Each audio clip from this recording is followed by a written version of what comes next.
కాండ్లో అక్కడ ఒక police Innova ఉంటుంది. ఆ police Innova ACP Supraja, Guntur ACP Supraja గారి ఇన్నోవా అది. ఆవిడ అక్కడే ఆ సంఘటనలో ఉంటారు. ఆవిడ ఎవరిని కూడా చెదరగొట్టరు. మరి పోలీసులు గాల్లోకి ఫైరింగ్ జరపరు, లాఠీ చార్జ్ చేయరు. అక్కడ వైఎస్ఆర్ కాంగ్రెస్ పార్టీ వాళ్ళు ఓటింగ్కి రాకుండా బీభత్సం సృష్టించిన పరిస్థితి టీడీపీ వాళ్ళు చేస్తే పోలీసులు ఏమాత్రం కూడా యాక్షన్ లేకపోగా టీడీపీ వాళ్ళు వైఎస్ఆర్ కాంగ్రెస్ పార్టీ సానుభూతి పరులను కానీ ఓటర్స్ని కానీ కర్రలతో రాడ్డులతో తరిమి కొట్టినా కూడా పోలీసులు అక్కడ ఉన్నటువంటి ప్రత్యక్షంగా వీడియోల్లో సుప్రజ అనేటువంటి పోలీస్ అధికారి కారు కూడా అక్కడే ఉంటుంది ఆ వీడియోలో.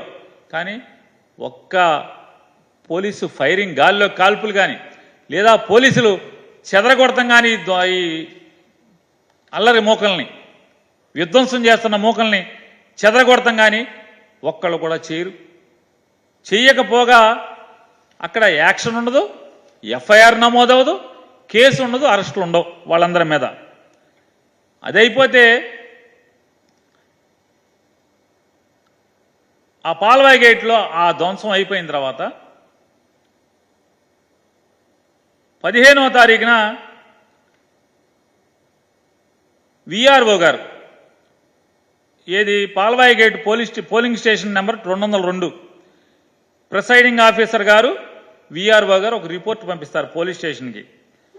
ఆ రిపోర్ట్లో ఏమని ఉంటుందంటే గుర్తు తెలియని వ్యక్తులు ఓటింగ్ మెషిన్ని ధ్వంసం చేశారు అని ఉంటుంది.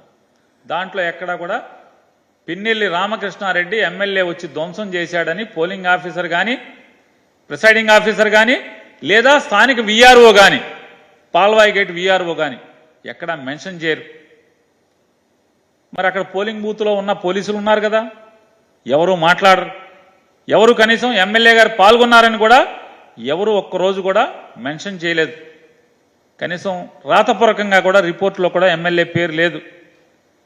మరి ఇంకొక ముఖ్యమైన విశేషం అందరూ గమనించాల్సింది, ఏదైతే ఇవాళ పాల్వాయి గేటులో పోలింగ్ స్టేషన్ నెంబర్ 202లో ఎమ్మెల్యే పిన్నెల్లి రామకృష్ణారెడ్డి గారు పోలింగ్ మెషిన్ ఏదో ధ్వంసం చేశారని చెప్పని ఇవాళ పేపర్లు టీవీలు అల్లరి చేస్తున్నాయో, అక్కడ పోలింగ్ ఏమన్నా ఆగిందా? ఒక్క గంట పాటు ఏమన్నా పోలింగ్ ఆగిందా? నమోదు అవ్వాలి కదా, పోలింగ్ ఆఫీసరు పోలీసులు రికార్డ్ చేయాలి కదా. ఇదిగో ఇన్ని గంటల నుంచి ఇన్ని గంటల వరకు పోలింగ్ ఆగిపోయింది. ఆగిందా? నమోదయ్యిందా? రికార్డ్ అవ్వాలి కదా. లాగ్బుక్లో ఉదయం 7 గంటల నుంచి సాయంత్రం పోలింగ్ మూసే వరకు, అది రాత్రి అవని 5 గంటలకు అవని, అది 6 గంటలకు అవని, లేదా 7 గంటలకు అవని, 8 గంటలకు అవని, చివరి ఓటర్ ఓటేసేంత వరకు కూడా ఏదన్నా సంఘటన జరిగితే పోలింగ్ మెషిన్ పనిచేయటం ఆగిపోతే రిపేర్ వచ్చినా రాయాలి కదా. రాశారా? ధ్వంసమైన పోలింగ్ ఆగిపోయినంటే పోలింగ్ ఆగలేదు, పోలింగ్ ప్రక్రియ ఆగలేదు, పోలింగ్ శుభ్రంగా జరిగింది. 15వ తారీఖున ఎఫ్ఐఆర్ కడతారు. 15వ తారీఖున ఎఫ్ఐఆర్ ఎవరి ద్వారా ఏమని కడతారు? గుర్తు తెలియని వ్యక్తులు వచ్చి పోలింగ్ మెషిన్ని ధ్వంసం చేశారు అని చెప్పని. ఎవరు? విఆర్ఓ గారును ప్రిసైడింగ్ ఆఫీసర్ గారు. కానీ ఎప్పుడు కట్టాలి? మిషన్ ధ్వంసం అయితే ఏ తారీఖున కట్టాలి? 13వ తారీఖునే కదా కట్టాల్సింది. అదే రోజు సంఘటన జరిగిన వెంటనే కదా. రూట్ ఆఫీసర్ ఏమయ్యాడు? రూట్ ఆఫీసర్ రావాలి కదా. ధ్వంసం అవగానే ప్రిసైడింగ్ ఆఫీసర్ రూట్ ఆఫీసర్కి ఆర్ఓకి కంప్లైంట్ చేయాలి కదా. జిల్లా ఎన్నికల అధికారి కంప్లైంట్ చేయాలి కదా. వెంటనే పోలీసు రావాలి కదా, ఎస్పీ రావాలి కదా. ఎవరు రారు. ఎవరి దగ్గర రికార్డ్ అవ్వదు, ఎవరి దగ్గర రిజిస్టర్ అవ్వదు. కనీసం 13వ తారీఖు ఎఫ్ఐఆర్ కూడా అవ్వదు, కంప్లైంట్ ఉండదు 13వ తారీఖు. మరి ఎమ్మెల్యే నిజంగా ధ్వంసం చేస్తే మరి 13వ తారీఖున ఎఫ్ఐఆర్ ఎందుకు కట్టలేదు? ఎందుకు రిపోర్ట్ చేయలేదు? పోలింగ్ ఆగినట్టుగా ఎక్కడా కూడా మీ లాగ్బుక్లో, ఆ ప్రిసైడింగ్ ఆఫీసర్ లాగ్బుక్లో ఎందుకని నోట్ చేసుకోలేదు? పోనీ టీడీపీ ఏజెంట్లు ఏమన్నా కంప్లైంట్ చేశారా? రాతపూర్వకమైన కంప్లైంట్ ఉండాలి కదా. దాంట్లో టీడీపీ ఏజెంట్లు ఉన్నారు కదా, లేదు కదా. మరి 13వ తారీఖున ఎఫ్ఐఆర్ ఎందుకు కట్టలేదు? కంప్లైంట్ ఎందుకు జరగలేదు? జరగకపోగా 15వ తారీఖున ఎఫ్ఐఆర్ కడతారు. దాంట్లో ఎమ్మెల్యే గారి పేరు ఉండదు, పిన్నెల్లి రామకృష్ణారెడ్డి గారి పేరు ఉండదు. 17వ తారీఖున సిట్ కాన్స్టిట్యూట్ అవుద్ది. ఈ గొడవలన్నీ కూడా టీవీల్లో చూసిన తర్వాత election commission of India direction మేరకు సిట్ కాన్స్టిట్యూట్ అవుద్ది. డీజీపీ గారు ఒక సిట్ని కాన్స్టిట్యూట్ చేస్తాడు, స్పెషల్ ఇన్వెస్టిగేషన్ టీంని. 17వ తారీఖే సిట్టు మాచర్ల, అనంతపురం, తిరుపతి అన్ని వెళ్ళిపోతుంది. అక్కడికి క్షుణ్ణంగా అన్ని ఊర్లు వెళ్తారు, గొడవలు జరిగిన అన్ని చోట్ల విచారణ చేస్తారు, క్షుణ్ణంగా అధ్యయనం చేస్తారు. 18వ తారీఖున సిట్ వచ్చి మాచర్ల వెళ్ళొచ్చి డీజీపీ గారికి ఒక రిపోర్ట్ కూడా ఇస్తారు. ఎక్కడా వీటిలో 13వ తారీఖున ఇన్సిడెంట్ రోజు ఎఫ్ఐఆర్ అవ్వదు.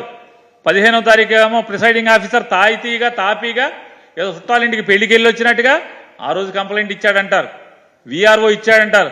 దాంట్లో గుర్తు తెలియని వ్యక్తులు అంటారు. అంటే ఎమ్మెల్యే ఎవడో తెలీదా? విఆర్ఓకి ఎమ్మెల్యే ఎవడో తెలీదా? ప్రిసైడింగ్ ఆఫీసర్కి ఎమ్మెల్యే ఎవడో తెలీదా? నిజంగా మరి బదలు కొట్టుంటే మరి ఎమ్మెల్యే పేరు ఉండదు. 17వ తారీఖు సిట్ వెళ్ళింది కదా, మరి ఐపీఎస్ ఆఫీసర్లేగా ఏదోటి అక్కడ ఏం జరిగిందో పగలేద్దామనే కదా వెళ్ళారు. మరి ఎమ్మెల్యే వీళ్ళు సిట్ వెళ్తే ఎమ్మెల్యే పేరు ఏమన్నా దాంట్లో జరిగింది ఎవరన్నా చెప్పారా? కొన్ని సిట్టోళ్ళు వచ్చి 18వ తారీఖున డీజీపీకి ఇచ్చినట్టు దాంట్లో ఇట్లా ఎమ్మెల్యే మెషిన్ బాధలు కొట్టాడండి అని చెప్పి ఎప్పుడు దాంట్లో చెప్పారా? మీడియాకి కూడా మీ అందరికీ కూడా సిట్ వాళ్ళు మీకు ఒక ఇది ఇచ్చారు. వాళ్ళు గమనించినటువంటి డీజీపీకి ఇచ్చినటువంటి ప్రిలిమినరీ రిపోర్ట్లో ఏమేమి అంశాలు ఉన్నాయో మీకు ఇచ్చారు. దాంట్లో ఎక్కడ కూడా ఓటింగ్ మిషన్లు పగిలినాయి అని కానీ, దాడి జరిగిందని కానీ, దాంట్లో ఎమ్మెల్యే పాల్గొన్నాడు, పిన్నెల్లి రామకృష్ణారెడ్డి గారు పాల్గొన్నాడని కానీ ఎక్కడ సిట్ ఇచ్చిన డీజీపీ గారికి ఇచ్చినటువంటి ప్రిలిమినరీ రిపోర్ట్లో ఎక్కడా లేదు. దానికి సాక్ష్యం మీడియాకి ప్రిలిమినరీ రిపోర్ట్లో ఏమేమి ఉన్నాయో మీడియాకి రివీల్ చేశారు. మరి ఎమ్మెల్యే నిజంగా పాల్గొంటే అది చాలా సెన్సేషన్ ఇష్యూ కదా. ఓటింగ్ మెషిన్లు బదలైపోతే చాలా సెన్సేషన్ ఇష్యూ కదా, అది ప్రపంచానికి తెలియదు కదా. మరి మీరేం చేశారు? మరి సిట్ కూడా ఏమీ ఇవ్వలేదు కదా. సిట్ కంప్లైంట్లో కూడా దాంట్లో ఎక్కడా లేదు. అంటే 15వ తారీఖు కంప్లైంట్ ఇస్తారు, దాంట్లో ఎమ్మెల్యే పేరు ఉండదు. 17వ తారీఖునేమో సిట్టు విచారణ చేస్తుంది, ప్రతి ఊరు వెళ్ళి అక్కడెక్కడ కూడా పిన్నెల్లి రామకృష్ణారెడ్డి మెషిన్లు బాధలు కొట్టాడని కానీ లేదా గొడవలు చేశాడని కానీ ఎక్కడ సిట్టు కంప్లైంట్లో సిట్టు విచారణలో బయటికి రాదు. డీజీపీకి సిట్ ఇచ్చిన దాంట్లో ఎక్కడ ఉండదు. 20వ తారీఖున లోకేష్ నాయుడు ట్వీట్ చేసే వరకు కూడా ఈ ప్రపంచానికి అక్కడ ఏదో జరిగిందనేది కూడా పోలీసులు కానీ, ఆర్ఓ కానీ, జిల్లా ఎన్నికల అధికారి కానీ, ఎస్పీ కానీ, ప్రిసైడింగ్ ఆఫీసర్ కానీ ఎవరు కూడా, ఆఖరికి విఆర్ఓ కానీ ఎవరు కూడా ఎమ్మెల్యే పాల్గొన్నాడు ఇలా చేశాడని కానీ ఒక్కళ్ళు చెప్పినోళ్ళు లేరు. 20వ తారీఖున లోకేష్ ట్వీట్ చేస్తాడు. ఆ వీడియో ఎక్కడదో మనకు తెలియదు. ట్వీట్ చేయగానే